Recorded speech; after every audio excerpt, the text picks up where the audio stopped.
Нова мания завладя социалните мрежи в Съединените щати. Тинейджъри в цялата страна се снимат как се хвърлят по гръб върху различни обекти, като кръстосват ръце пред тялото си. Така те имитират лягане в ковчег, откъдето идва и името на интернет сензацията "Легни в ковчега". Тя обаче не е съвсем безобидна.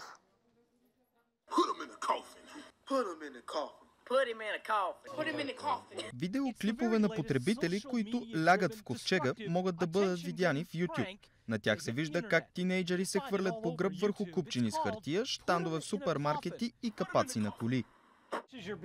Какви щети са нанесли върху колата ви? Скочили са върху капака на колата ми. Сега целият е хлътнал.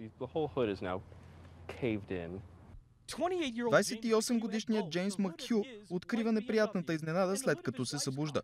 През нощта капаците на неговия автомобил и този на жена му са били огънати от група тинейджъри. Камерата пред дома му заснема как 7 млади мъже се приближават до колата му, паркирана на улицата. Някаква идея колко ще ти струва ремонта на колата? След като разгледаха снимки, ми казаха, че ремонтът на двата автомобила ще струва около $4000. Децата го наричат игра, а Джеймс нарича новата мания глупаво и безсмислено престъпление, което ще му струва $1000.